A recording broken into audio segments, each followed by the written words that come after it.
Y en dos partes se les pidió que respondieran a dos preguntas. La primera es, ¿qué fue lo que provocó en ti?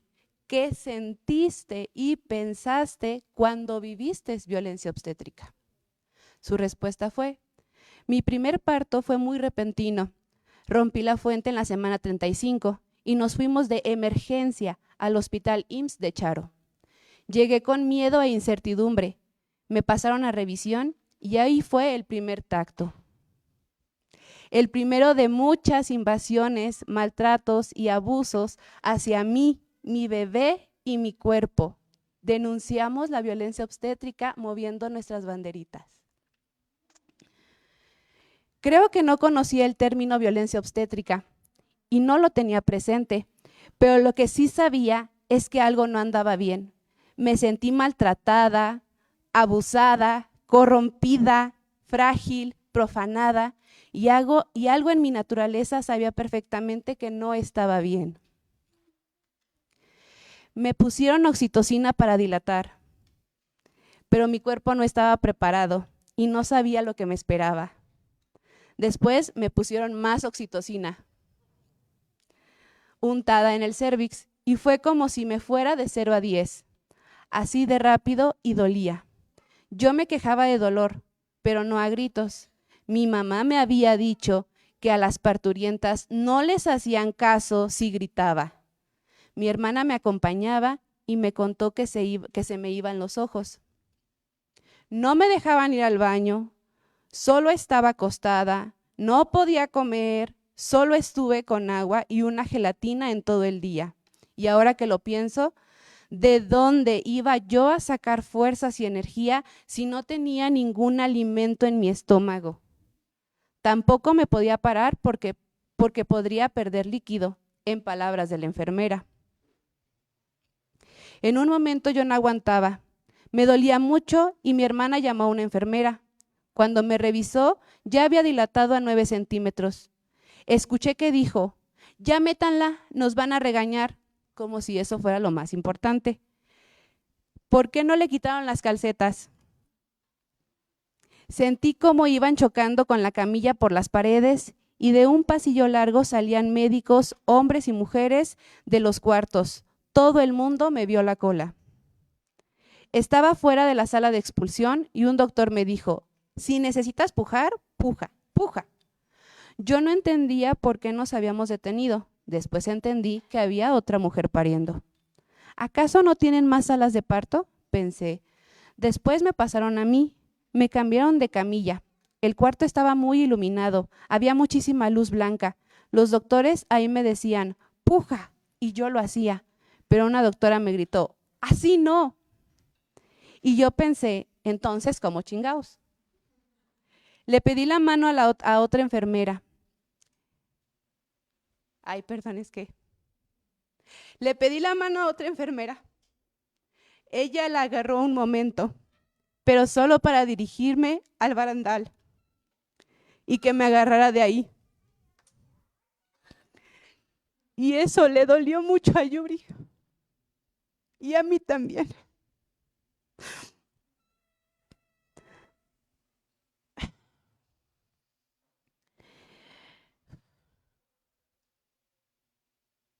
No podía caerme, tenía que seguir por mi hija.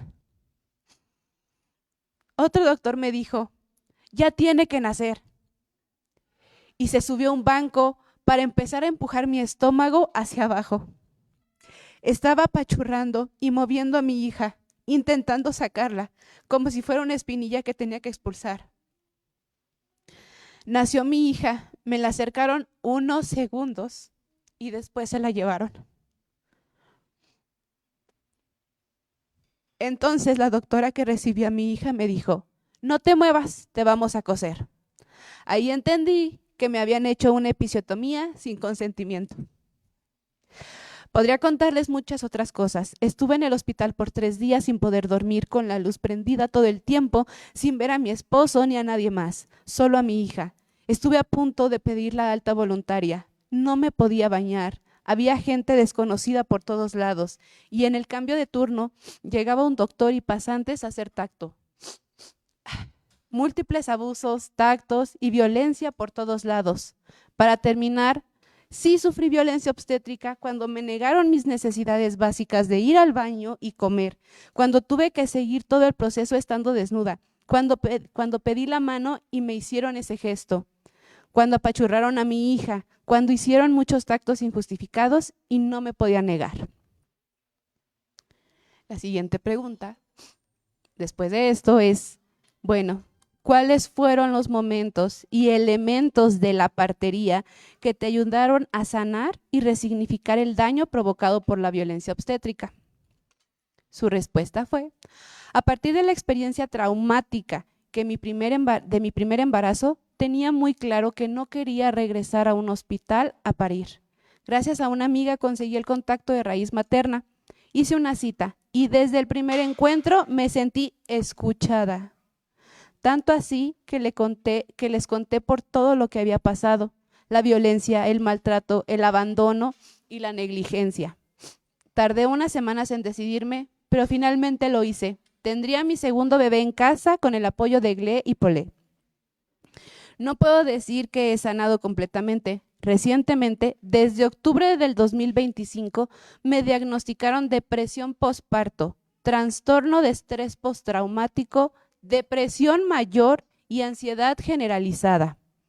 El día del nacimiento, desde que empecé con las contracciones, Gle y Paulette estuvieron siempre al pendiente. A las 6 a.m., Gle ya había llegado a mi casa y al poco tiempo llegaron Diana y Paulette. Me hicieron el desayuno, me ofrecían agua, un baño, chocolate, compañía y en todo momento una mano, literal, para sostenerme. Todo esto lo viví también en compañía de mi esposo y mi hija. Recuerdo un momento clave. Yo sentía que ya no podía más. Y Paulette me dijo, solo hay dos opciones. Nace aquí, en casa, o en el hospital. Nunca se me va a olvidar esa frase. Tomé fuerza de mi interior y nació mi hija en casa. Gracias a esto pude darle otro significado al parto. Comprendí que no necesitaba estar en un hospital para parir y que el parto no tiene por qué ser una experiencia traumática. Puede ser algo maravilloso si se cuenta con los cuidados necesarios, con la compañía de personas amorosas y si eres respetada en todo momento. Ahora, respondiendo a esas mismas preguntas, voy a leer el testimonio de mi compañera Ale, a la que le mando un saludo porque nos está viendo en línea. Lo que provocó en mí la violencia obstétrica que viví fue una sensación enorme de engaño. Me di cuenta que aunque los doctores digan sí, no respetan el parto, o muy pocos. De una forma u otra, no fui la protagonista de mi propio parto. Por mucho, fue el mismo doctor. Y podría decir que hasta mi esposo más que yo. Sentí que me lo habían arrebatado, que no logré parir como realmente me había gustado y también siento una gran injusticia, precisamente porque era mi parto, era mi cuerpo y aún así no pude decidir sobre él. No se les olvide que estamos denunciando. Me sentí tomada, no me sentí tomada en cuenta en las decisiones que el doctor tomó en cada momento. Sentí engaño, porque a pesar de haber estado bastante informada y hacerle las preguntas necesarias al doctor para saber si respetaría mi parto o no, y de que él me dijo que sí, al final no fue cierto. Al final me hizo sentir presionada cuando al revisarme me dijo que la bebé no estaba bien encajada y que si no encajaba en 1 o máximo 2 horas, me haría cesárea. En ese momento también sentí miedo de no poder y no aguantar el parto. Sentí una desconsideración fuerte cuando estuve acostada en una camilla de metal, angosta y fría, sin poder moverme, porque podría caerme, pero además muriéndome de dolor. Estar en esa postura, esperando al anestesiólogo, cuando yo ya quería pujar para parir, y el doctor hablando de su último viaje a Europa con una enfermera, me pareció muy deshumanizado. Me pusieron oxitocina. Al llegar al hospital, por indicación del doctor, sin preguntarme ni informarme, pero además sin necesidad, ya que el parto sí estaba avanzando. Ya en el momento del parto y a nada de nacer mi bebé me anestesiaron, de nuevo, sin consultarme o avisar la razón por la que me iban a poner la anestesia. Cuando me pidieron pujar para que saliera mi bebé, yo ya no podía, pues no sentía nada de mi cuerpo, desde la panza hasta las piernas. Siguieron las maniobras. ¿Cómo se pronuncia eso? Christeller. Y la episiotomía. Nunca supe la necesidad de realizar ninguno de ambos procedimientos. Cuando nació la bebé, la recibió inmediatamente el neonatólogo, quien se la llevó a la camita para las revisiones que les hacen de rutina. Desde ahí la escuché llorar. Sí sentí alivio porque sentí que entonces todo estaba saliendo bien y que ella estaba bien. Sin embargo, hubiera preferido haberla tenido en mis brazos cuando nació. La envolvieron en las sábanas y hasta que nos subieron a la habitación del hospital fue que me la pasaron para cargarla y alimentarla. Traté de darle leche de mi pecho. Aunque se pegó un poco, no lo logramos en ese momento. La indicación de la enfermera fue: dale fórmula porque no le estás llenando.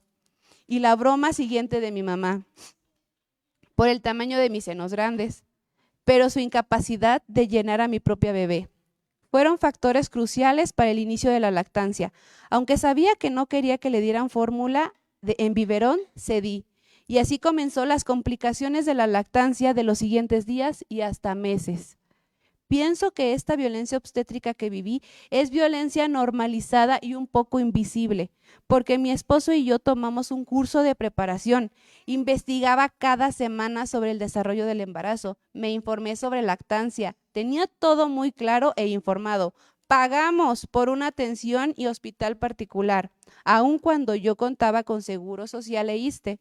Pero en el momento, al soltar el control para confiar en quien me había dado todos los sís que necesitaba, en el momento se convirtieron en nos, en protocolos automáticos. Entiendo que el doctor hizo todos esos procedimientos porque él así lo hace, de rutina. Así entiende los partos y es su forma de entender el respeto del parto. Pero no, esa experiencia me dejó todo menos la sensación de parto respetado. Por eso mencionaba al inicio la sensación de engaño, porque la violencia esta se hace presente aun cuando parece que no debería estar por habernos informado y pagado. Los primeros días del posparto me sentía tranquila, feliz porque tenía a mi bebé, aun con las complicaciones de la lactancia que ya estábamos resolviendo. Sin embargo, alrededor de una semana después, tuve una sensación de shock, en la que caí en cuenta del parto. En pocas palabras, tuve una especie de estrés postraumático y ahí comencé a sentir la incomodidad, a darle vueltas a lo que había pasado, a saber que no debió de ser la forma. Comenzó el duelo de un parto en el que aún informada no fue respetado. Es cierto que también transité ese duelo y puedo abrazar y honrar mi parto tal cual fue, pero no quita que justamente puedo darle nombre a aquello que me ocurrió: violencia obstétrica.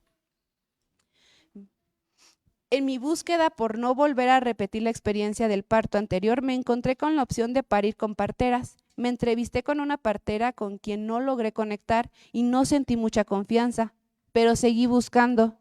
En un grupo de mamás me pasaron el contacto de Raíz Materna. Desde el primer audio que Paulette me envió con información de cómo trabajan, me encantó. Sabía que eso era lo que quería, lo que estaba buscando. Paradójicamente, lo que me dio mucha confianza fue que me expresaran que ellas sabían bien sus límites y sabían muy bien identificar cuando algo se sale de lo esperado en un parto natural. No me dijo que no me preocupara por nada, ni que ellas tenían todo bajo control. Es decir, no se puso en el lugar de poder, de saberlo todo como suelen hacer los médicos.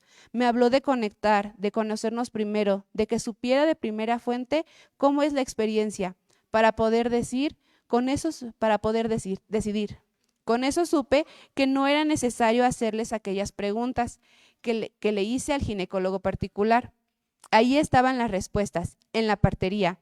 Parir con parteras para mí fue esa oportunidad de vivir de vivir lo que quería desde el primer embarazo, lo que coincidía con todo aquello que ya me había informado y desde antes. Hay muchos elementos que fueron completamente distintos al acompañamiento anterior, Para empezar, el hecho de darle mucha importancia a la parte emocional y al contexto en el que estamos gestando para tener un embarazo tranquilo y sano, y no porque lo físico y o médico no sea importante, sino porque el acompañamiento con mis parteras, que es mucho más, sino porque el acompañamiento de mis parteras, que es mucho más humano, integra ambos aspectos y hasta más. A cada información y o decisión que había que tomar, además de informar y aclarar dudas, me preguntaban algo clave: ¿tú qué quieres? Y era justamente para respetar aquello que les expresaba que quería. Siempre hubo mucha claridad en los aspectos que sí tenían que ser de cierta forma, por ejemplo, como con un diagnóstico de diabetes gestacional como el que yo tuve, pero justamente me informaron el qué y el por qué de cada paso. El sentimiento de empoderamiento que siento al haber parido con parteras es enorme, con un efecto que no sé si ellas dimensionen.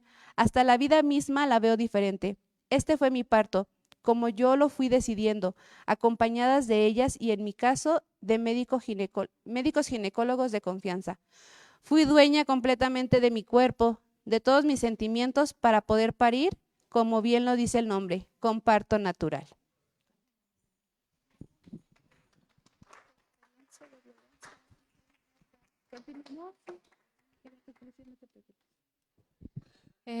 Bueno, gracias por escuchar y por denunciar con sus banderitas. En mi caso, por ejemplo, quisiera compartirles muy rápidamente mi testimonio también de violencia obstétrica, pero en mi caso comenzó también con violencia obstétrica por parte de parteras. Me parece importante mencionarlo porque caer en justo en no denunciarlo también, y que también sucede y que también existe, es que caiga de manera en tabú, ¿no? Y esto hace que efectivamente la violencia se reitere o se haga, ¿no? Se perpetúe. De cualquier manera es violencia obstétrica, ¿no? Entonces, bueno, pues efectivamente así yo comencé también, digamos, cuando yo decidí parir en mi primer parto, digamos, mi primera gestación, yo ya venía, digamos, como trabajado mi cuerpo, mi conciencia, sabía que quería parir con parteras, ¿no? Pero de alguna manera también sentí este engaño, ¿no? Yo diría que por favor, parteras y partería como compromiso, no caigamos en la institucionalización. La institucionalización de la partería para mí es seguir trabajando bajo códigos y protocolos patriarcales. Y esa es una problemática que también puede caer, en la que puede caer muy fuerte la partería, ¿no? Entonces, si queremos realmente rescatar estas formas de parir, elegir cómo parir, pongamos el foco exactamente en eso, ¿no? Hacer otras formas realmente de llevar la partería, de acompañar como parteras, ¿no? Como esta responsabilidad, vocación. Es para mí una de las palabras más importantes, conceptos, vocación, entregarnos realmente a lo que estamos haciendo, ¿no? Y desafortunadamente para mí la institucionalización no lo permite, ¿no? No permite. Ok, entonces, bueno, algo rápido. Después de 34 horas de trabajo de parto en casa, sin el apoyo de las parteras, de la institución que me estuvieron acompañando, que me habían hecho creer que me acompañarían y que el parto ocurriría como mágicamente, ¿no? Pues fui llevada a, no podía dilatar, supuestamente, terminé en el hospital regional de Pátzcuaro, con 8 centímetros de dilatación, era nada, ya casi estaba por parir, pero bueno, ¿no? Llegué a que me hicieran tactos, todo el tipo de tactos y con todas las personas posibles, ¿no? Desde ahí, pues, me di cuenta que, pues, había caído en el mero infierno, honestamente, ¿no? O sea, no había respeto ni nada, de nada, ¿no? En una sala comunal con un montón de parturientas quejándose, gritando a coro, todas estábamos gritando a coro, ¿no? Entre ellas mi cuñada también, que estaba pariendo en ese momento enfrente de mí casi. Entonces fue toda una historia así de terror, ¿no? Por supuesto oxitocina, ¿no? Por supuesto todas las maniobras que se pueden para que saliera la chiquilla. En algún momento pues yo ya no sentía que se moviera mi bebé, y entonces pues levanté la voz. ¿Y qué hicieron? Me llamaron la loca. Me llamaron la loca y eso hizo que más me violentaran. Pero además me di cuenta que era especial la violencia que estaban infringiendo en mí porque cuando entramos, digamos, al primer filtro, no, mi esposo y yo dijimos, es que venimos de parto con parteras. ¿No? Y eso fue lo peor que pudimos haber hecho. ¿No? Nos trataron peor, ¿no? Y entonces la violencia que infringían conmigo los médicos, las enfermeras era, es que tú decidiste parir en tu casa con una partera y ahora mira lo que va a pasar, ¿no? Y bueno, elegí yo a gritos, querían hacerme parir vaginalmente con 30 y tantas, 40 horas de parto, elegí entonces que me hicieran cesárea, ¿no? Pero para entonces pues yo no puedo firmar por mi cuerpo, ¿no? Tenía que firmar mi marido, ¿no? Y que se hiciera responsable él de que me hicieran cesárea, ¿no? Para entonces pues yo ya tenía mucho dolor.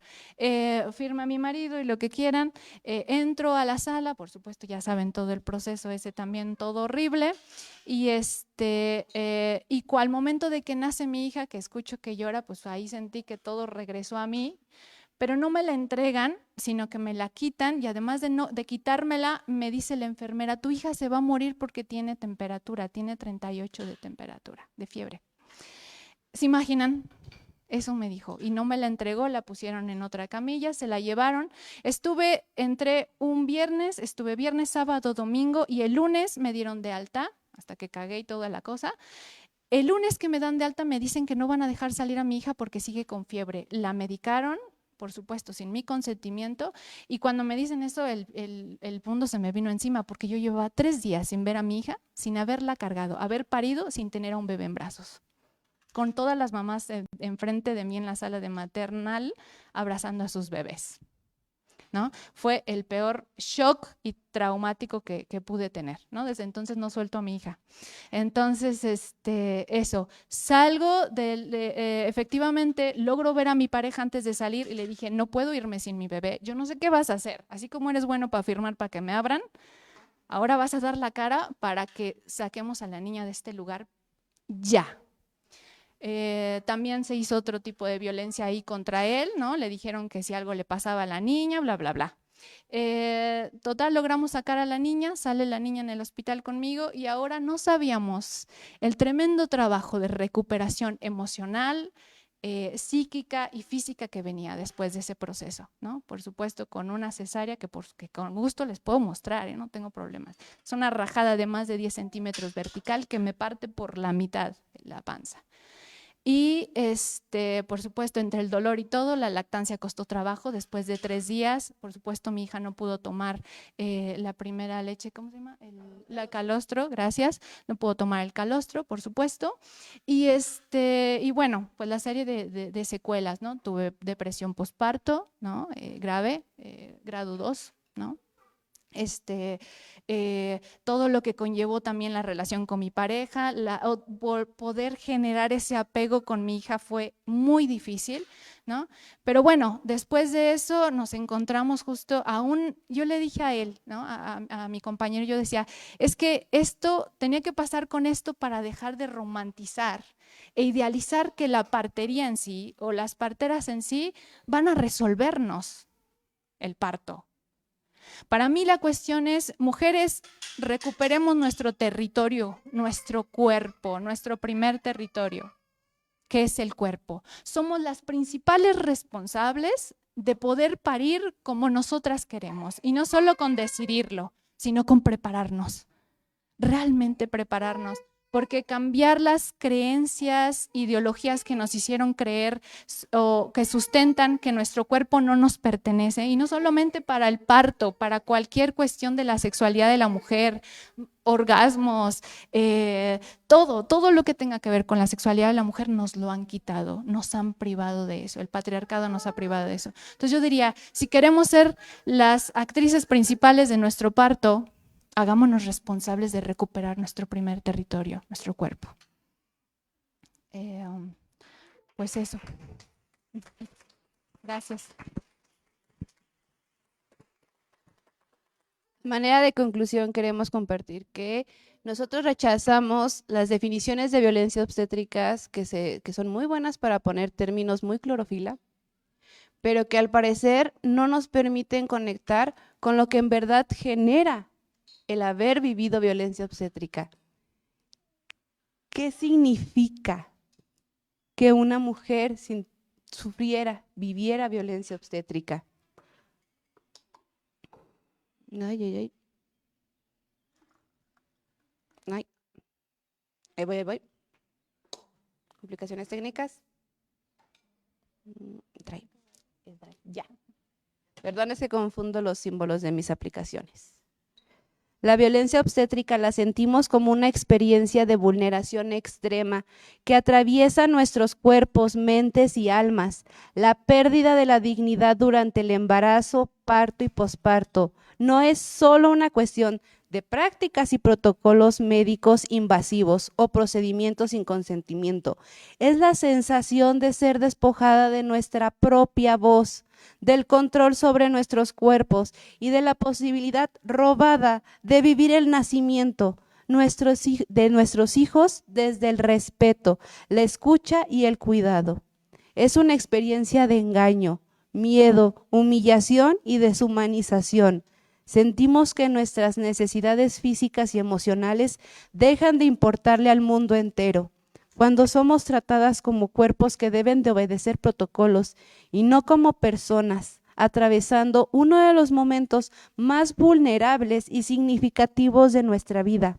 Dolor ignorado, procedimientos realizados sin explicación ni consentimiento, múltiples y estúpidos tactos invasivos, imposibilidad de decidir, de movernos, de comer, de descansar o incluso conservar la privacidad mínima sobre nuestro propio cuerpo. La vivimos como una ruptura emocional, nos sentimos abusadas, profanadas, presionadas, invisibilizadas y profundamente solas, abandonadas, repito, por el mundo entero. La indiferencia del personal médico, los gritos, la exposición corporal, la falta de acompañamiento afectivo y la intervención realizada con brusquedad genera una sensación de fragilidad extrema y de pérdida de humanidad. Incluso acciones aparentemente pequeñas, como negar una mano durante el dolor, dejan marcas emocionales profundas. Imaginen el tamaño de la herida de haber sido separadas de su hijo inmediatamente al separarse de ti. Nos deja secuelas que permanecen más allá del parto, un duelo por la experiencia que no pudo vivirse de manera respetada, en una sensación persistente de injusticia y recuerdos de miedo, impotencia o estrés postraumático. Tuvimos un hermoso bebé sano, pero nos fue arrebatada la posibilidad de decidir, de sentirnos seguras, acompañadas y reconocidas en nuestro propio parto. Por ello, la violencia obstétrica puede entenderse como toda acción, omisión o forma de trato que hace que las mujeres dejemos de sentirnos el sujeto más importante de la experiencia reproductiva y pasar a vivir el parto desde el miedo a la imposición, el silencio y la pérdida de la dignidad. Tuve a mi segundo bebé con parteras, pero el miedo y el daño era mucho. Así que mi segundo bebé terminó en el hospital y solo quiero darles la imagen de yo sosteniendo, agarrada de una mano de la camilla, pariendo, pujando, y con la otra deteniendo la mano del médico que me quería hacer un tacto. Aparte de todo lo que tuve, o sea, esto es lo que las mujeres tenemos que hacer para pretender rescatar un poco y evitar un poco de violencia, a pesar de estar informadas.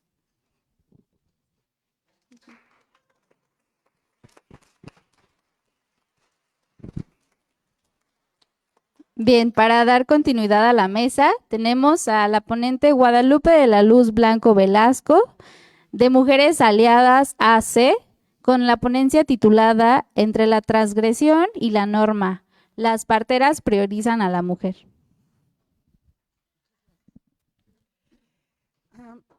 Estoy muy agradecida y muy honrada de estar aquí el día de hoy y también estoy muy conmovida por lo que acabo de escuchar.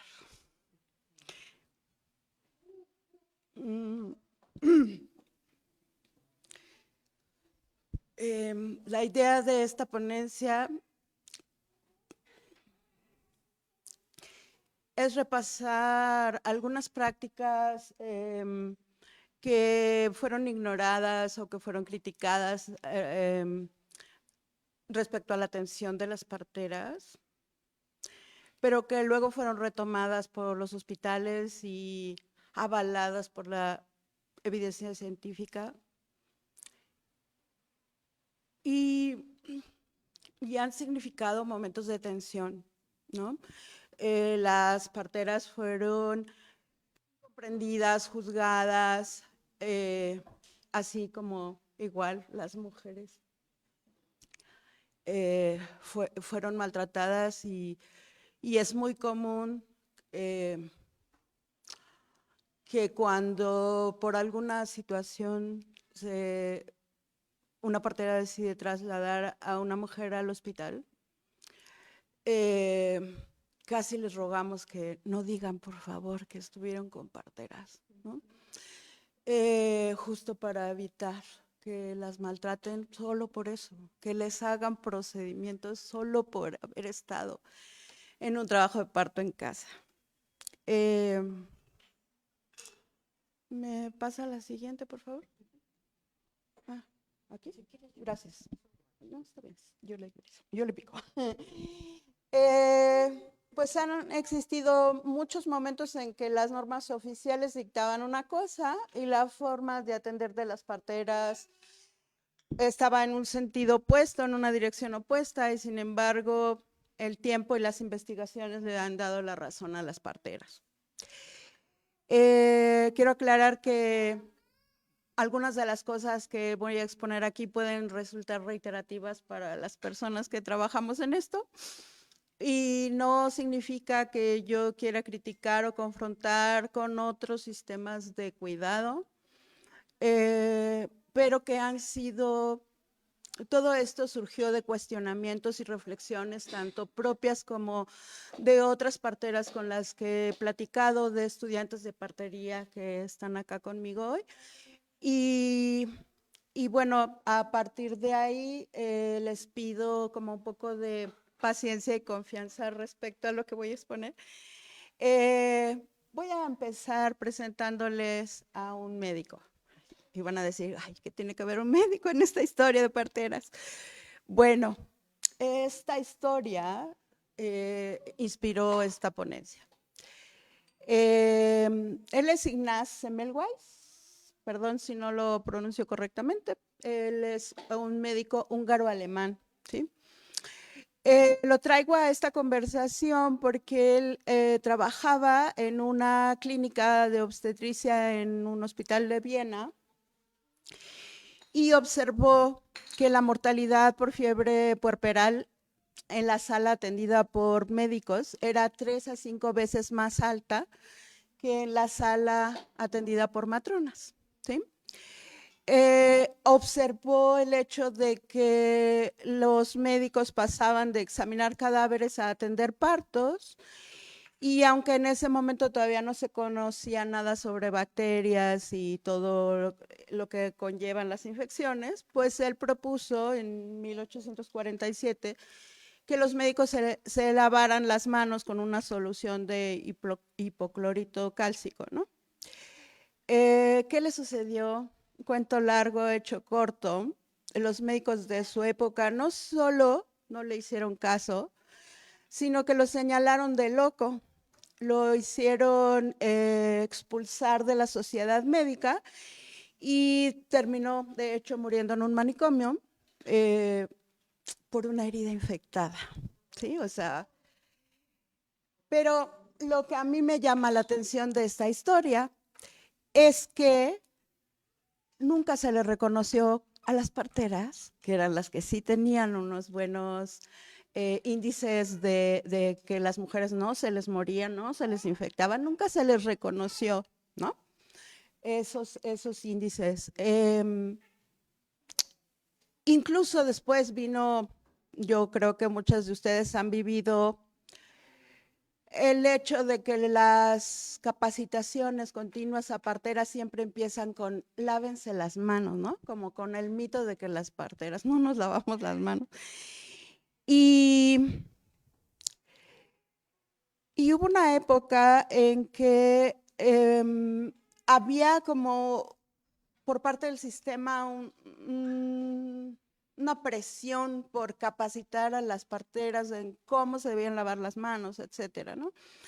Pero bueno, un parto limpio, que es lo que nosotros buscamos, un parto limpio, va más allá del lavado de manos, es cómo se cuidan los tejidos de la mamá, cómo no hacer intervenciones que lleven a esas infecciones, a esas inflamaciones, ¿no?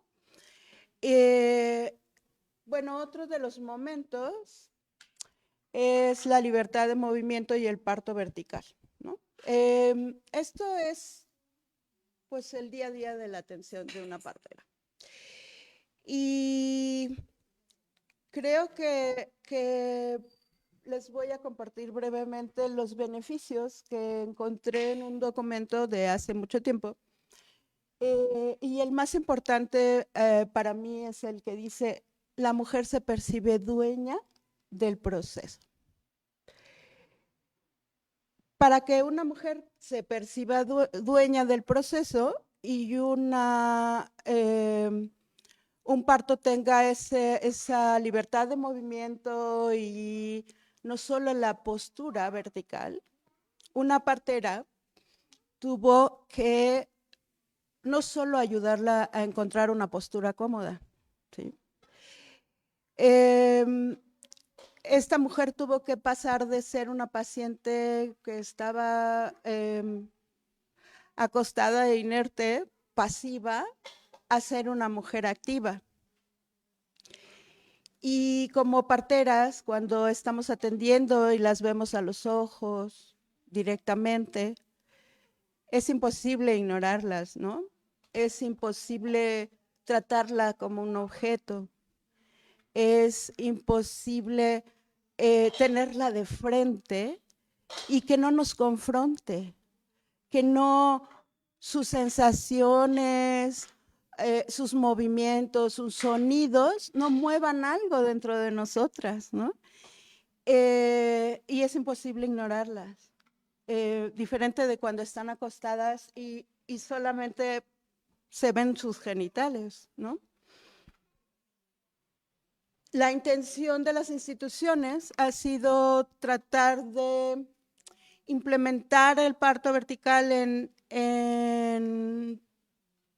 dentro de los hospitales desde aproximadamente 2007, que empezó esta intención a través de hacer ese diseño de una cama para un parto vertical, que pues fue bien intencionado, pero no real, porque de todas maneras es estar inmóvil, estar en una cama alta que estaba diseñada para el beneficio de quien atiende, no de quien está pariendo, ¿no? Bueno, todavía estamos en el 2026 y hay mucha resistencia en muchos hospitales a permitir el libre movimiento de una mujer y a que tenga el parto en la posición que necesita, ¿sí? Ok, otro de los aspectos es el corte de cordón, ¿sí?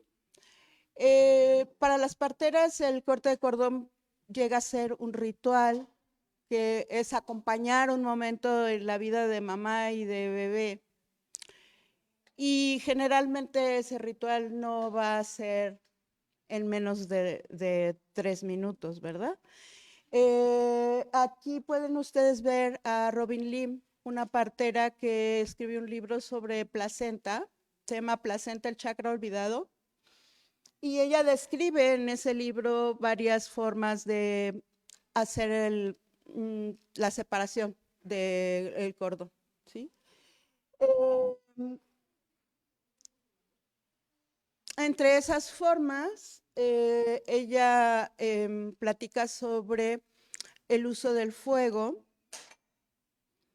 y aunque no hizo un estudio científico, expuso razones muy importantes de por qué es válido el uso del fuego, sobre todo en lugares como lo que sucedió a ellos en Asia, de que hubo un tsunami, ¿sí?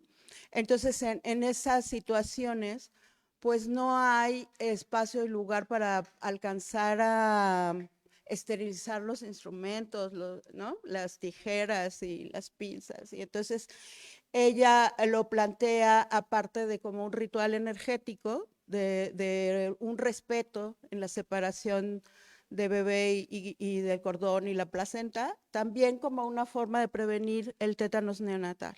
¿Sí? Para las instituciones, la OMS, por ejemplo, empezó a reconocer el corte tardío a partir de más o menos de 2006, y cuando dice tardío, están hablando de 1 minuto, máximo en algunos textos actualmente hablan de 3 minutos, ¿no? Y ya y ya se considera tardío, ¿no? Y bueno, hay otras parteras que ahora hablan del término pensamiento óptimo, para no poner exactamente un punto de tiempo, sino más bien las características, ¿no? Que ya el cordón esté lo más pálido posible, que haya dejado de latir. Otra situación, otra práctica que es normal en partería es el contacto piel con piel, ¿no?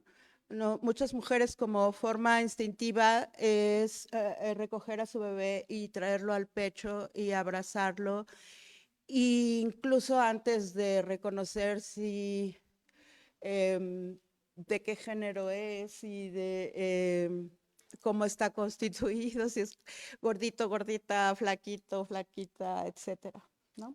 Es un acto que las parteras han acompañado siempre, y que ya en instituciones pues se hizo una descripción de que no, cuánto tiempo, de que no debe haber telas entre mamá y bebé, cómo debe ser la temperatura, cómo se debe vigilar, ¿no? También aquí les comparto los beneficios. Gracias. Me voy a ir un poquito más rápido, ya me llenó el tiempo, ¿no? Y bueno, las parteras siempre han sabido por instinto cómo cuidar la salud materna, y sobre todo hay un espacio en el que pues la evidencia científica se fue para un lado y el ejercicio de la partería se fue para otro, porque generalmente en los partos las parteras van a seguir el ritmo de un parto, van a seguir lo que el parto les pide, van a seguir la energía, y cuando hablo de energía no es solamente cuántos latidos por minuto tienes, sino también es los olores, las temperaturas, las sensaciones, las intuiciones, y eso a veces no se logra encasillar en un protocolo, ¿no?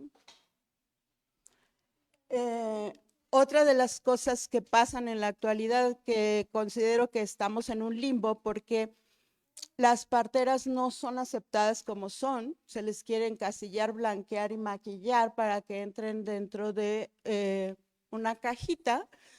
El sistema quiere atender como las parteras, pero sin que las parteras estén presentes, y ni siquiera se puede dar el mismo servicio, porque una de las circunstancias del sistema es despersonalizar a las mujeres para poder tener esta distancia terapéutica, ¿no? Y las parteras, independientemente de cómo llegaron a hacerlo o por qué se dedican a eso, ponen todo su cuerpo, ponen su energía, ponen sus lágrimas, sus risas, su tiempo, su escucha. Y desde mi personal forma de pensar, existen dos resistencias. Puedo estar equivocada y estoy abierta a sus comentarios, pero para mí significa la primera, la disonancia cognitiva. Esto es, ¿cómo me estás diciendo que lo que yo considero el mejor cuidado, el que he hecho todo el tiempo, no es el mejor cuidado y que además causa daño, ¿no? Eso es lo que pasó con Semmelweis y lo que pasa cada vez que una partera muestra otra forma de hacer las cosas, ¿sí?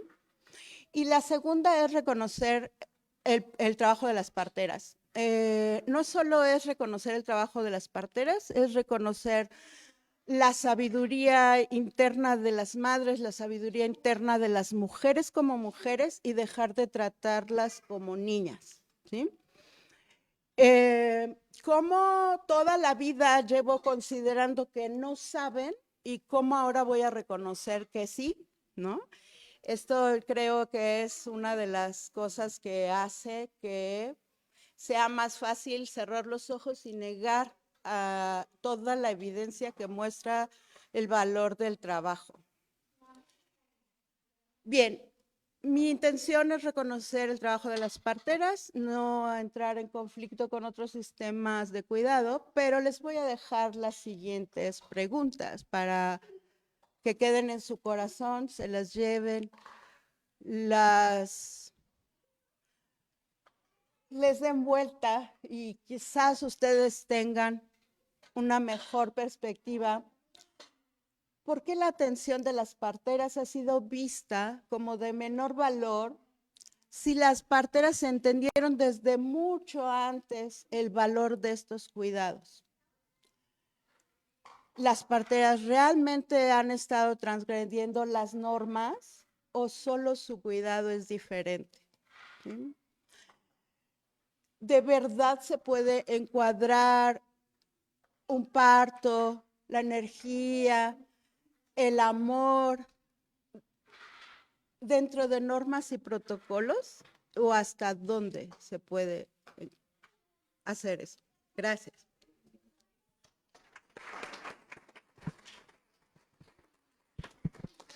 Gracias, Guadalupe. También vamos a continuar con Hilda Eugenia Arguello Avendaño y Ana Argüello Avendaño y Ana Mateo González. Hilda viene en representación de ambas y viene de Observatorio Mortalidad Materna en México con la ponencia Conocimiento autorizado para la atención del embarazo, parto y puerperio. Gracias.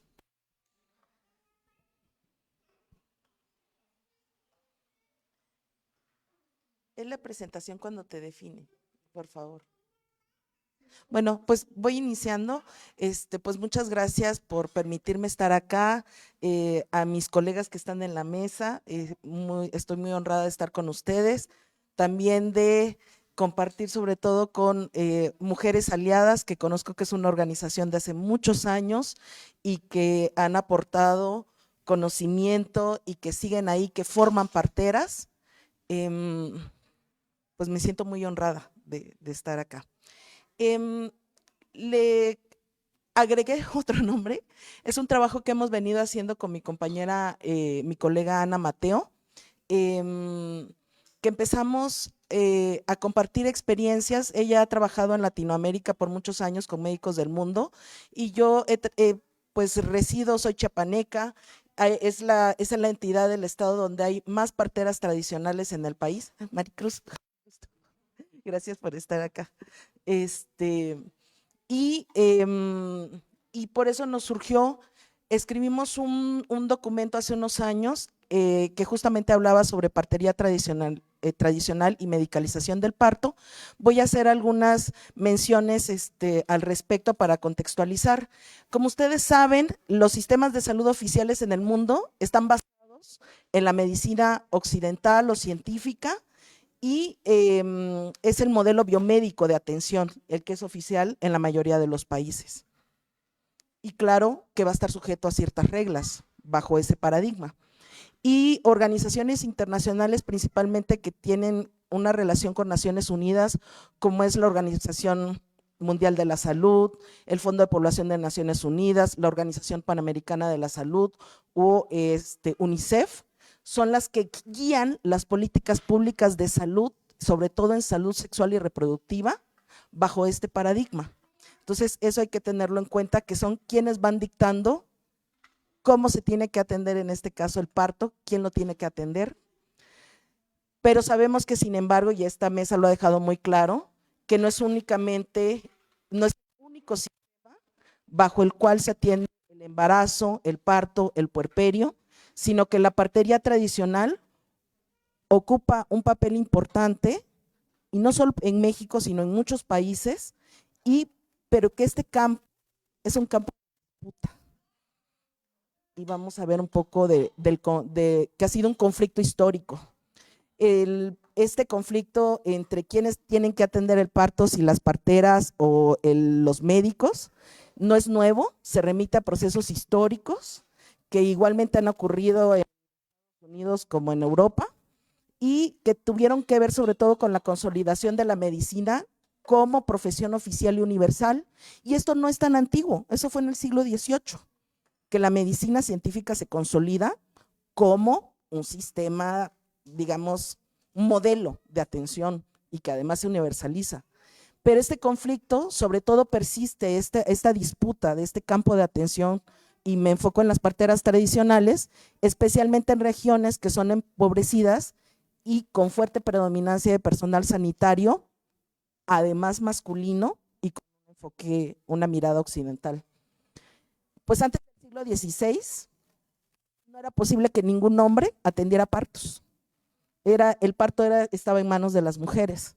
Con la medicina se diferenciaban en los siglos XV y XVI. Algunos barberos cirujanos, que eran barberos, son los primeros que empiezan a hacer cirugías. Y sobre todo, pues, algunos de ustedes ya sabrán, hacían cesáreas post-mortem, ¿no? Pero hay un proceso largo que se empieza a explicar, que empiezan a desplazar a las mujeres y las empiezan a descalificar sus conocimientos, aluden a poca pericia, y hay tratados y hay libros históricos que hablan sobre eso, de cómo las descalificaron y les fueron quitando, relegando a que ellos no podían atender el parto. Entonces, de solo hacer cesáreas post-mortem, pasaron a atender partos. Ha sido un proceso gradual de negación del conocimiento de las parteras o de las asistentes tradicionales al parto, mientras se promueve la medicalización del proceso reproductivo. Yo creo que ya estamos todos ahí. Algo que empezamos a ver con Ana es que vimos que ha pasado este desplazamiento por diferentes etapas. En la década de los 70 y los 80, estas recomendaciones internacionales que nos llegan a nosotros y que lo vivimos día a día así en unidades médicas y por qué se atiende como se atiende, vienen de estas recomendaciones de política pública internacional de las entidades que les mencionaba. Y ellos consideraron en estas décadas que lo mejor era capacitar a las parteras tradicionales para mejorar la atención obstétrica, porque reconocían que el sistema oficial médico no iba a llegar a todos los rincones, era imposible, no iba a alcanzar, no había personal sanitario que alcanzara a llegar. Algo importante que además empuja esto, lo apoya, es la Declaración de Almata de 78, que le apuesta por la atención primaria de la salud y sobre todo involucra o reconoce la importancia de los recursos humanos locales de atención. Entonces, esto se da como un impulso también para disminuir la mortalidad materno-infantil. Y vemos ahí, les traigo una pequeña cita, no me voy a detener mucho por tiempo, pero por ejemplo el Ministerio de Guatemala reconocía que se podía alcanzar a mayor población gracias a la intervención de los agentes locales de salud como las parteras, ¿no? Lo reconocían en ese momento, en el 98. Bueno, algo importante que aquí quiero destacar es que en el 87 surge la iniciativa por una maternidad segura. Y eso fue un parteaguas a nivel mundial porque se reconoció que la mortalidad materna era un problema que estaba muy vinculado con los países empobrecidos o los llamados en vías de desarrollo. Y se empieza, sobre todo, ponen el acento en que puede ser también un problema no solamente del campo clínico, sino un problema estructural. Pero lo que sucede es que en los 90 se empieza a cuestionar la estrategia de los 80s, sí, capacitemos a las parteras, y en los 90 empiezan a decir, 10 años después de la iniciativa de maternidad sin riesgo, que en México llegó bastante temprano, en el 93 se creó el Comité Promotor por una Maternidad Segura, bueno, sin riesgo se llamó entonces, es ahora segura. Son de los primeros países que empiezan a promover esto con la ciudadanía, con la participación ciudadana, organizaciones, mujeres a título propio, académicas, académicos. Y en los años 90 empieza a cambiar porque hacen una evaluación a 10 años de la iniciativa de maternidad segura y se dan cuenta, o dicen los expertos, no, es que le invertimos muchísimo dinero a la capacitación de las parteras y no disminuyeron la mortalidad materno-infantil como nosotros esperábamos. Y además reconocemos que no pueden manejar las complicaciones las parteras, pero tampoco reconocen que los médicos en un lugar rural y sin un hospital y sin banco de sangre y sin nada, también se les morirían las mujeres, ¿no? Sí, pero teniéndolo pues, se pueden salvar bastantes vidas, o sea, sí hay evidencia, pues, pero entiendo, sí, entiendo el punto. Entonces, en los 90, la formación de las parteras, ellos dicen que tuvo un impacto limitado, como les mencionaba, y sobre todo hay un informe sobre salud en el mundo en 2005, en que la OMS criticó la capacitación y la calificó como poco efectiva. Y entonces dicen, esos recursos mejor los dirigimos a otro lado, ya no hay que gastar nuestro dinero en capacitar a las parteras. Y viene súper rudo, este es el Grupo Interagencial para la Maternidad Segura, en la que se hace esta conclusión y dejan de dotar de dinero, de recursos a los países para que haya capacitación a las parteras o para que se reconozca el trabajo de las parteras tradicionales, y ese dinero pues se redirige a otro modelo de atención que tiene que ver más médico. Y hay una cita en 2002 que dice, las parteras tradicionales, estén capacitadas o no, fíjense lo que dice, carecen de los conocimientos para enfrentar problemas que ponen en riesgo la vida. Las descalifican, y aquí vemos que hay un sesgo de género profundo en cómo se descalifica el conocimiento de las parteras. Además hay una polisemia en el término de las parteras. Cuando uno lee los documentos de estas agencias o estas instancias, dicen solo partera, cuando uno sabe que se están refiriendo por el contexto del texto a parteras profesionales, no se están refiriendo a las parteras tradicionales, pero les parece tan insignificante hacer esa diferencia en que dejan ese término de parteras muy generalizado y sin definir. Y entonces en 2002 introducen un término que se llama personal capacitado.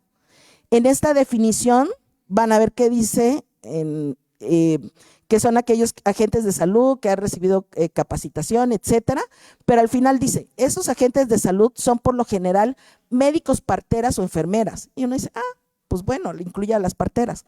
No se incluyen en esta categoría a las comadronas y parteras tradicionales, hayan o no recibido capacitación. Es decir, son incapaces, aunque las hayamos capacitado, no van a ser personal capacitado. En 2 años después, van cambiando el término a personal calificado o cualificado. Y eso tiene que ver con lo que vivimos día a día ahorita en la política pública en México. Porque en 2010, sobre todo México adopta una política pública de acelerar la reducción de la mortalidad materna. Y este término fue súper importante, porque dijeron, en México tenemos que alcanzar en que el 100% de los partos sea atendido por personal calificado. Y entonces, ¿quién se tiene por personal calificado? Nuevamente, parteras, enfermeras diplomadas o médicos, pero les digo, están hablando de parteras profesionales. Vuelven a excluir a las parteras, tradicionales. En 2008 aparece esta nueva definición y dice: el personal de partería calificado está constituido por profesionales de la salud acreditados. Parteras, médicos o enfermeras, les digo, pero son parteras profesionales que va a reconocer el Estado. Y al final dice: esta definición excluye a las parteras tradicionales dotadas o no de capacitación. Sistemáticamente van descalificando a las parteras. Y les digo que este término de personal calificado se volvió un indicador que midió el objetivo de desarrollo del milenio 5 que teníamos que cumplir en 2015. Y lo alcanzamos, México lo alcanzó. Por eso el parto se medicalizó aún más, porque a partir de 2010, con la política pública de acelerar la reducción de mortalidad materna para que alcanzáramos la meta de disminuir en 75% la mortalidad materna que teníamos en 1990 a 2015, la habíamos de haber disminuido 75%, la avanzamos un 60%, no logramos la meta, pero un indicador fue eso. Y en 2010 tuve la oportunidad de hacer un monitoreo justamente del programa de salud materna y perinatal que coordinó la doctora Graciela Freyermuth, y en Yucatán, que fue la zona sur que me tocó coordinar, tenían la instrucción verbal de que los partos se atendieran exclusivamente en hospitales. Se empezó incluso a sacar a las unidades médicas de primer nivel, que son los centros de salud, porque no se consideraba que estuvieran acreditados o fueran suficientes para enfrentar una complicación. Y las parteras ahí, en 2010, ya tenían prohibido atender partos desde el punto de vista de los servicios de salud del estado de Yucatán. Y poco a poco después, eso se fue consolidando con la llegada del Seguro Popular. El Seguro Popular fue la muerte para la atención del parto en primer nivel y se quedó solamente hospitalario. Entonces, esa política pública internacional que tenemos aquí escrita desde arriba y que se traduce, sí la vemos implementada en el día a día en nuestro sistema de salud. Entonces, viene una tercera. Vimos la primera, que fue de sí, las podemos capacitar. La segunda etapa fue de no se pueden capacitar, empiezan a excluirlas. La tercera etapa, en estos documentos de política pública internacional, las parteras están invisibilizadas. La partera dice, es una animadora. ¿Y es una animadora de qué? De que las mujeres acudan a las unidades médicas, pero sobre todo hospitalarias, a que atiendan su parto. No reconocen que esas mujeres que aprenden de diversas maneras, porque también hay una diversidad de aprendizaje para las parteras, sean capaces de atender partos sin complicaciones, y aún enfrentan partos con complicaciones, ¿no? Y tienen también sus protocolos desarrollados y la terapéutica que utilizan muchas veces con herbolaria, ¿no? Pero aquí en 2010, fíjense que empiezan a decir: los trabajadores comunitarios identificados entre exparteras tradicionales y mujeres líderes han sido capacitados para educar a las poblaciones rurales sobre el monitoreo del embarazo, la importancia de acudir a un centro de salud durante el parto y el periodo inmediato posterior, así como sobre planificación familiar. O sea, una partera puede ser cualquiera, o sea, no reconocen que es una persona que tiene un cúmulo de experiencia empírica, que sabe que puede resolver alguna complicación que se presente en el marco de sus posibilidades, o que tiene el conocimiento de atención del parto. Entonces, pues yo dejaría mi intervención hasta ahí. Me parece que es muy interesante cómo vamos viendo, y que me parece muy importante que como ciudadanas y como ciudadanos nos informemos justamente de cómo se va construyendo la política pública y de dónde viene esa política pública y por qué la estamos viviendo así, y que nuestra participación social justamente es muy importante para poder demandar cambios en el modelo. Y solo para cerrar algunas de las cosas que se mencionaban acá, como mencionaba Blanca, el corte tardío por ejemplo, del cordón umbilical, está en la norma oficial mexicana 007. La adoptar la libre posición durante el parto está en la norma oficial 007. La norma oficial 007 no se ha revisado y tiene muchísimos años, es de 2016. O sea, tiene 10 años que vemos que se echó a andar, se implementó y es de observancia obligatoria para el sistema de salud público y privado. Es decir, todas las instituciones deberían adoptarlo y deberíamos también, el Estado tendría la obligación de difundirlo adecuadamente a todas y a todos los ciudadanos, incluidos poblaciones indígenas y en su lengua, que son derechos y que tenemos derecho a exigirlos en las unidades médicas donde se nos brinde la atención. Si nosotros leemos la norma oficial mexicana, nos haría pensar que tenemos un modelo muy distinto de atención al que desafortunadamente nos compartieron las colegas que hablaron al inicio de esta charla. O sea, si realmente se implementara la deambulación, ahí está, el corte tardío, solamente oxitocina en el tercer periodo de parto, ahí está, no rasurarlo, no hacer una episiotomía, ahí está, el número de tactos al mínimo, ahí está en la norma oficial mexicana.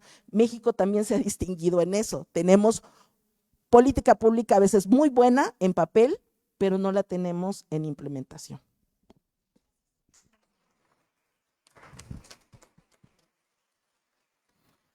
Gracias, Hilda. Para cerrar la mesa, tenemos a Lidia Margarita Delfinerosa, de Comunidad Parteras, con la ponencia titulada Entre la sabiduría y el prejuicio, parteras vistas desde afuera y desde México, desde dentro en el México contemporáneo.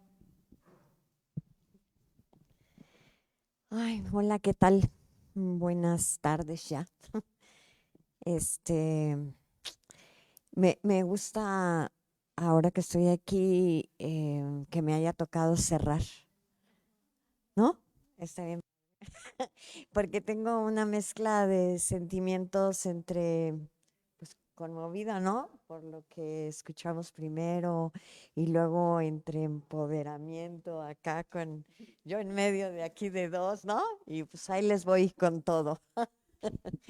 Muy agradecida de estar aquí, de venir, tener la oportunidad de hablar de partería hoy en México, porque no solamente vamos a hablar de como una práctica de atención al nacimiento, sino hablar de partería, pues es hablar de territorio, de memoria, de comunidad, de derechos, de poder y de futuro. Y pues quiero empezar como poniendo esta pregunta, ¿no?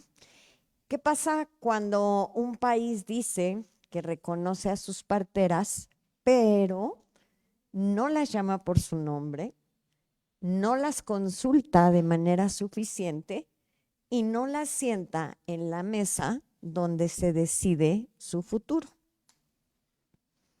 Interesante, ¿no?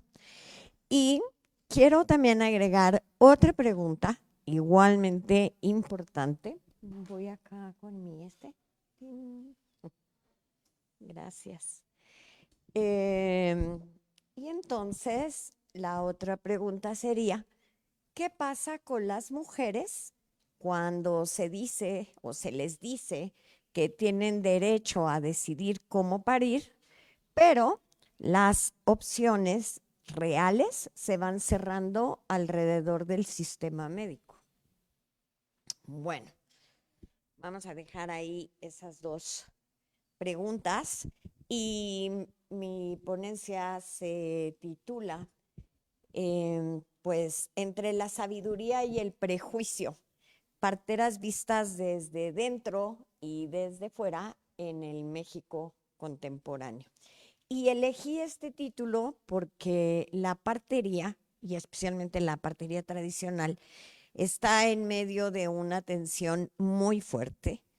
Por un lado, se le celebra como sabiduría ancestral, como raíz comunitaria y también como la posibilidad de humanizar el nacimiento, porque si vemos toda la publicidad que está ahora circulando en redes, ¿no?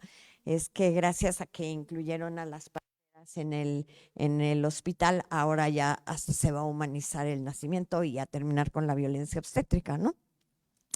Pero por otro lado, se le sigue mirando con sospecha, se le intenta ordenar desde categorías externas y muchas veces se le reduce al acompañamiento, tradición o folclore. Pero este problema no solamente toca a las parteras, toca directamente a las mujeres, a las mamás, a las protagonistas del parto, ¿no? Porque si se limita como la autonomía de la partería, pues también se limita el derecho a las mujeres de decidir dónde, cómo y con quién quieren parir. Bueno, entonces tenemos dos miradas sobre la partería, ¿no? Dicen por ahí que quien mira define qué es. Durante muchos años, las parteras tradicionales han sido vistas o miradas con una mezcla de misterio, ¿no? Somos como medias brujas, medias hechiceras, medias como que sí sabemos pero no sabemos, y también con desconfianza, ¿no? A veces se les admira como guardianas de un pasado bonito, esto así como que lo que piensa la gente, ¿no? Otras se les acusa de representar atraso, riesgo o ignorancia.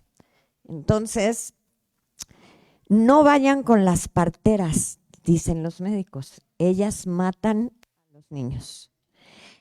O cuando tenemos que hacer un traslado, los médicos le dicen a la familia y especialmente al esposo, como en tono de regaño, que es un inconsciente por haber puesto en riesgo la vida de su mujer y de su hijo.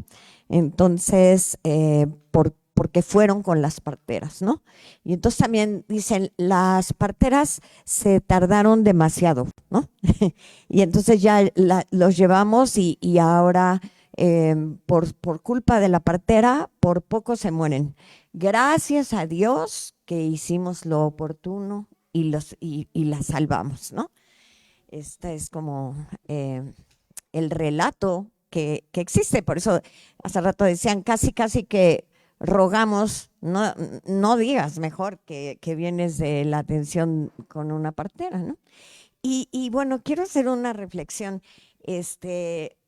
Acompañando muchos partos con una partera tradicional ahora en Morelos, me di cuenta que cuando uno llega a hacer el traslado, los del sistema de salud que te reciben, es verdad que reciben complicaciones. ¿Sí me explico? O sea, nosotras vamos solo cuando ya no se pudo. Entonces ellos dicen, no, pues las parteras solo traen complicaciones.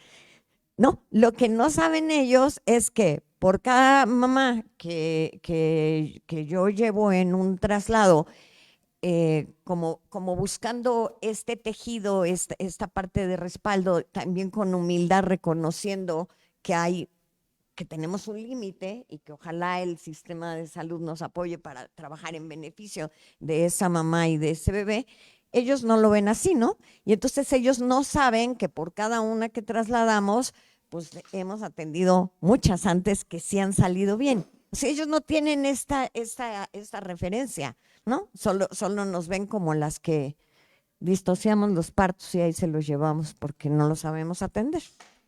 Bueno, entonces, este es uno de los prejuicios, ¿no? Pero el prejuicio no siempre aparece como un insulto. A veces aparece como una palabra técnica, a veces como un trámite o como una norma o como un comité, o a veces aparece como una campaña que usa la imagen de las parteras, especialmente de las parteras indígenas, así lo están manejando ahora, pero no necesariamente reconoce su autoridad. Desde fuera, muchas veces se mira a la partería tradicional como alguien que debe ser capacitada, supervisada, registrada, autorizada e incorporada. Hace como 4 años fui a atender un parto a Puerto Escondido, en Oaxaca, con una compañera que también es partera.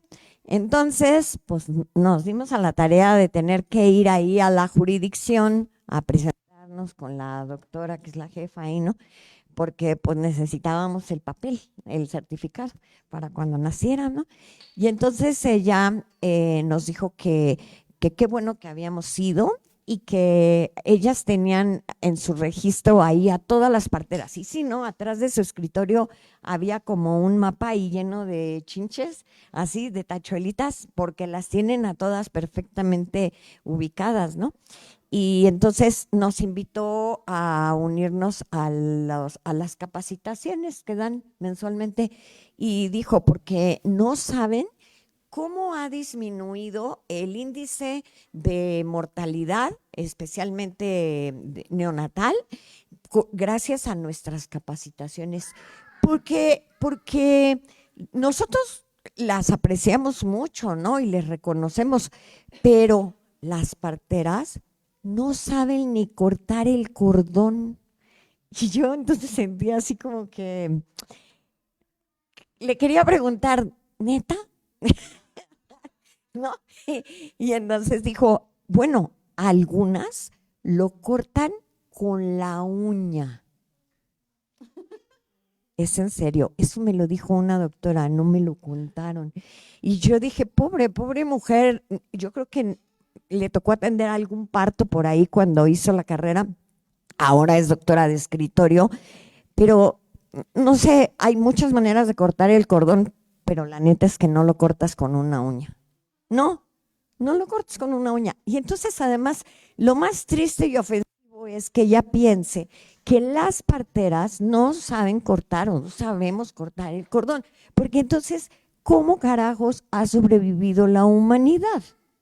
Si de veras las parteras no supieran cortar el cordón, el mundo no estaría sobrepoblado, ¿no? Entonces, el problema es que sí se les como que hay que capacitarlas, hay que supervisarlas, incorporarlas, y muy pocas veces se les mira como alguien que ya sabe, que ya cuida, que ya decide y que ha sostenido la vida en su comunidad durante generaciones. Porque ¿saben algo? Todos aquí, todos somos descendientes de alguien que parió en casa, que fue recibido por las manos amorosas de una partera sin licencia de partería. Es decir, la partería se la rifa, ¿no? Es el oficio más antiguo del mundo. No necesitamos todo esto que nos quieren meter ahí, como que siglos de sabiduría, pues no caben en una norma, ¿no? Bueno, la pregunta de fondo entonces sería, ¿la institución quiere dialogar con la partería o quiere traducirla a su propio lenguaje hasta que deje de ser ella misma? Bueno, ahora vamos a ver la mirada desde dentro. Bueno, otra vez desde fuera, ¿no? Porque la partería no es solamente una técnica para atender partos, ¿no? La partería tradicional acompaña el embarazo, el parto, el puerperio y el inicio de la vida, pero también las parteras acompañamos el miedo, la confianza, la palabra, los silencios, la historia familiar, los vínculos, las creencias, el dolor, pero también la fuerza de cada mujer. No se trata únicamente de recibir al bebé. Vamos, el nacimiento no es solo un evento clínico. Se trata de cuidar y acompañar una transformación profunda. Por eso, cuando se habla de plantas, sobada, temazcal, rebozo, sahumador, masajes, cuidado y acompañamiento continuo, no se está hablando de adornos culturales, se está hablando de un sistema completo de conocimientos. En la partería tradicional y el sistema médico no solo tienen técnicas diferentes, tienen una cosmología diferente. Diría nuestra compañera Hanna Barboleta, son religiones diferentes y así es, ¿no? Entonces, desde el modelo médico, el parto, dijéramos que es visto sí como un evento fisiológico, pero que puede volverse patológico en cualquier momento y entonces debe ser vigilado desde el riesgo. Y desde el modelo de la partería, pues las parteras sabemos que las mujeres estamos diseñadas para parir, confiamos en la naturaleza y entendemos que el nacimiento, el parto y el nacimiento son un proceso vital que necesita cuidado, confianza, presencia, paciencia, escucha y también comunidad, y que a veces se llega a complicar, pero solo a veces, ¿no? Y esto no significa negar la importancia de la atención médica cuando se necesita. Es decir, las parteras, claro que sabemos reconocer el riesgo, sabemos observar, sabemos referir, somos humildes y sabemos pedir apoyo, aunque no siempre nos sea otorgado. Al contrario. El hecho es que no todo nacimiento debe ser leído desde la emergencia, ni toda diferencia debe ser corregida. No todo saber debe ser subordinado para entonces ser validado, ¿no? Y no toda mujer desea vivir su parto dentro de la misma lógica institucional. Hay mujeres que buscan una partera no solo para estar acompañadas, sino porque desean otra forma de cuidado, más cercana, más continua, más espiritual o más comunitaria y respetuosas de su propio ritmo. Bueno, reconocer no siempre es pues respetar. Hoy estamos ante una situación compleja.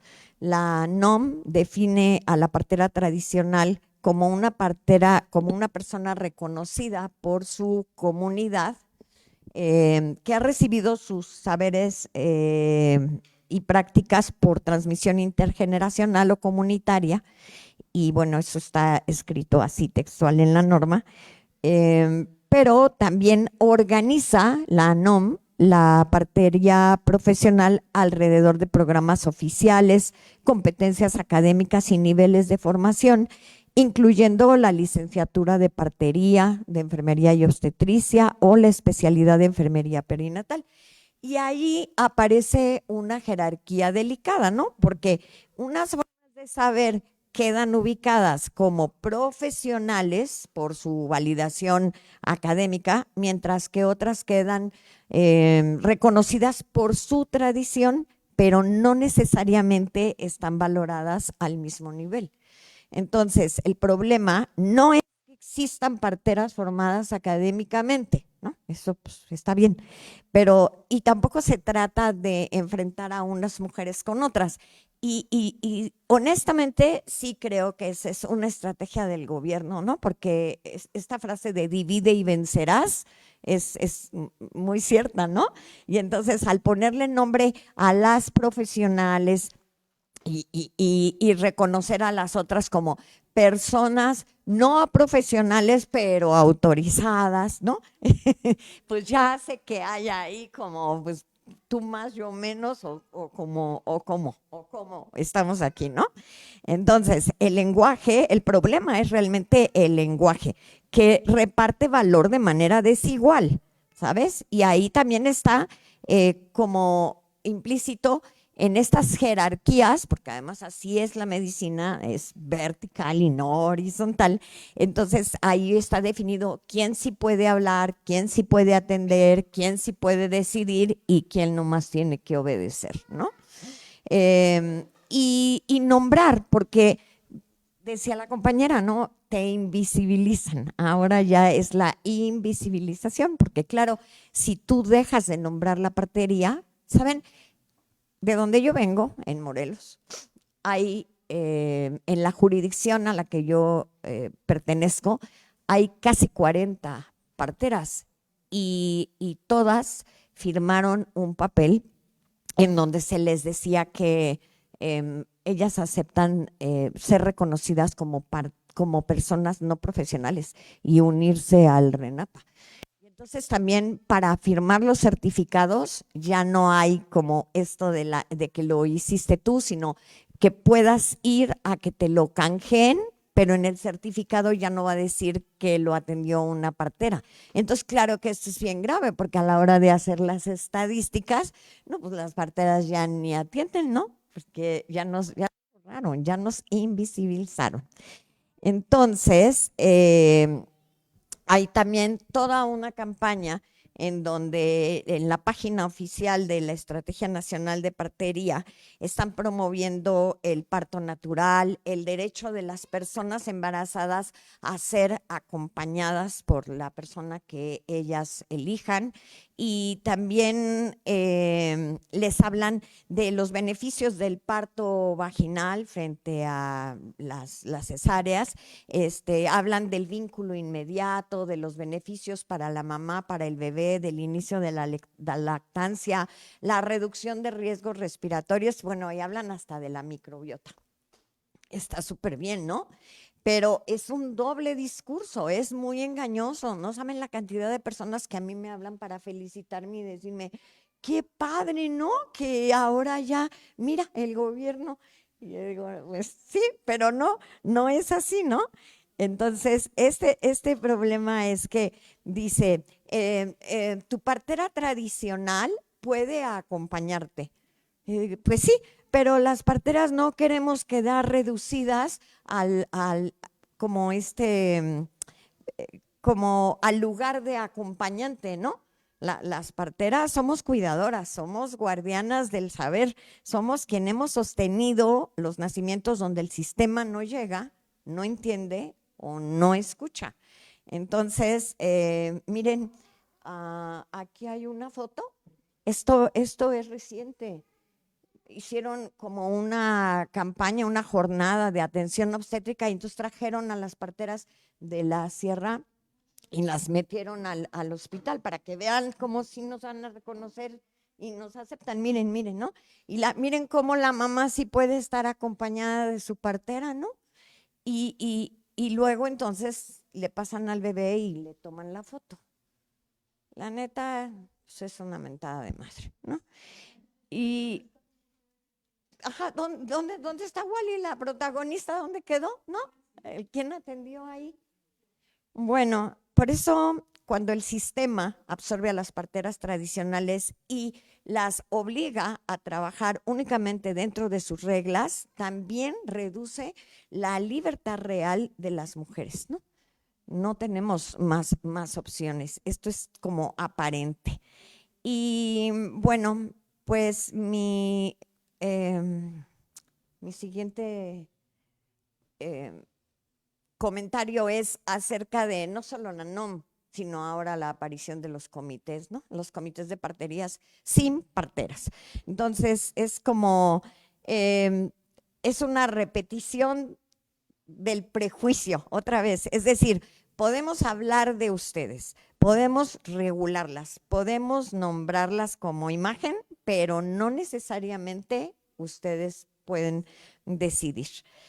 Y mi cierre es que no estamos en contra del diálogo con el sistema de salud, no estamos en contra de la seguridad, ni de que las mujeres sean acompañadas, ni que las mujeres reconozcan que tienen derechos y los hagan valer, sino lo que exigimos es que no entremos en una norma, en un hospital, que no se use la partería, sobre todo esto, que no se use la imagen de la partería ancestral para legitimizar políticas que en realidad la subordinan, y que no se hable de partería sin parteras, pues, ¿no?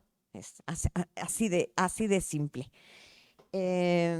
Pues la partería tradicional no es un adorno cultural, es un conocimiento vivo, autonomía y cuidado de la vida, que no cabe en una norma, que no cabe en un comité, que no cabe dentro de las paredes de un hospital. Las parteras no queremos entrar al hospital. No nos interesa. Está bien que hagan sus normas y con sus parteras profesionales, y les compartimos el nombre de parteras profesionales. Sí, que sean, pero que nos dejen trabajar a las que no estamos ahí adentro, ¿no? ¿Para qué medio nos meten? Entonces, bueno, pues ojalá que esta conversación sirva para decir estas cosas con claridad. No puede haber futuro de la partería si se decide su destino sin nuestras voces. Muchas gracias.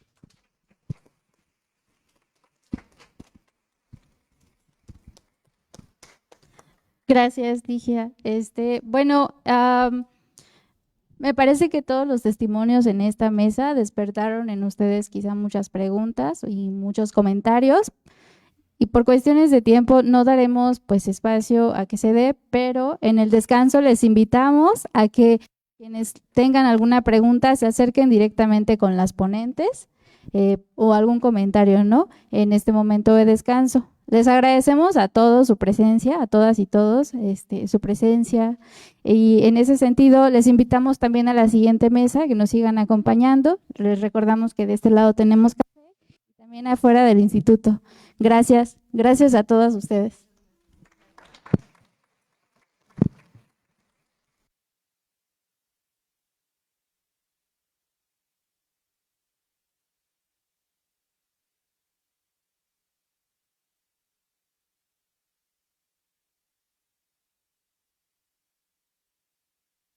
Ya se apagó. A mí me